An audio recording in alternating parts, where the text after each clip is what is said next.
Your interview. Dude, take it over. It's all good. Yeah. I'm gonna hold the mic now. Ellie, the block, the shorts block is called Age of Innocence, right? Just step right in front of him. Yes, exactly what you said. So we are live here on our Mevo live stream on Dayside, first thing in the morning of day 4 programming at the 2017 Twin Cities Film Fest.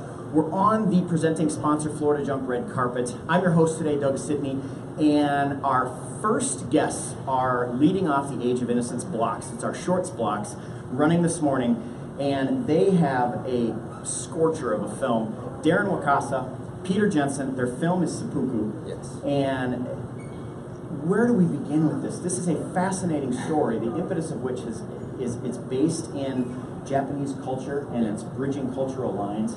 We spoke in detail about it off camera. Talk to us about where this story came to be in terms of, you're a 4th generation Japanese American. Yeah. Tell us about that influence. Well, I think so. Seppuku is an experimental horror film that really takes an artistic look at that post-generational effect or haunting of the camp. So I think it's an important thing to really analyze for, you know, our culture as Japanese Americans. Absolutely, cultural implications and told in a film. Talk to us specifically about what that title means. So seppuku is ritualistic suicide in the Japanese culture, and traditionally it's reserved for the male samurai of that culture. But for us, and part of being a Japanese American is it's like the collision of the American and the Japanese cultures, right? So there's certain aspects of the Japanese culture that I want to subvert. And so what Peter and I did is we decided to make the lead a woman, because in the Japanese culture, they're not allowed to commit seppuku. But in this story, she is the warrior, she is the samurai. So I think that's the American side of it. It's like, why can't a woman be a samurai? Why couldn't they commit seppuku? So she's committing this kind of spiritual death or rebirth within the film. So that's kind of like the background of the title. Which is fascinating. Now, Peter, you co-wrote the film together, and our story begins with an athlete who's a female. She's an Olympic athlete, and she undergoes a career-ending injury that sets the whole tone for the story. Comment on that, putting that story element into Seppuku. Well, Daryn and I both, and many things we have in common, and many things we have different. One of the things that we connected on was being former athletes ourselves, and the depression, the pain when you sacrifice so much, and then you're given this news that all of your life that you've built and that you worked for on it. I mean, I think Daryn and I really let, in terms of cultural things, I really let Daryn take the lead, and I became the questioner. I was the big question mark, the riddler. So he had a story that he needed to get out, and I was not as emotionally attached, especially with the family, so I was able to ask some more objective questions and really try and pull these things out of them. And including, we actually did it, we tried it as a male lead, and it just wasn't, I can tell you, it fell flat on its face.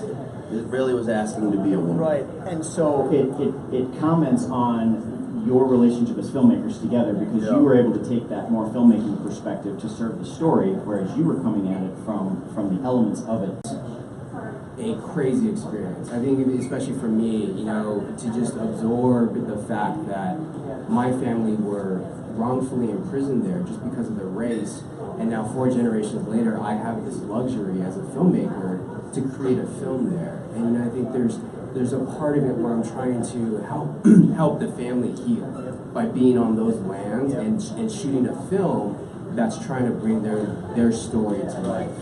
I would imagine that your life story influence, does that color all of your film work, or is this a departure from other content that you've put together because you wanted to tell and send a message with this particular film?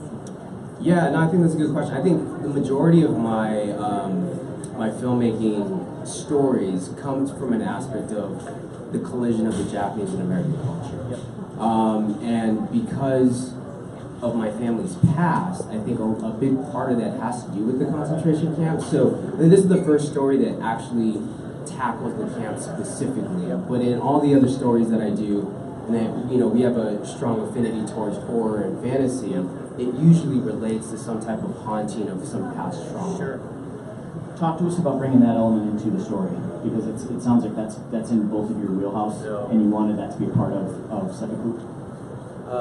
Well, that, I mean, yeah, it's, I think of showing the living spirit and showing how it lives within families, and the great thing about film is that we can put the dream and sometimes things that people can't see tangibly, we get to put it out there and physicalize the whole thing and materialize it, so that it's important to both of us to be able to face this stuff, and even for Mari, that was my wife's also from here. She was also a part of the executive producing team for this film, and so we screened last year another film that our company was a part of. Screened here last year, and we had such a wonderful experience that when they said, you know, send us your stuff, and we had this, so it was easy. For our audience to go back and check that film out, tell us the title. It's called First Girl I Loved, and it's available on iTunes currently. Yes. So if you want to see that, it's a coming-of-age love story set in Los Angeles. Daryn and Peter, so great to join us today at the onset of our coming-of-age shorts today, Age of Innocence, here at the 2017 Twin Cities Film Fest, Day 4 programming. Their film is leading it off. Thank you so much, you both, for joining us, for being here.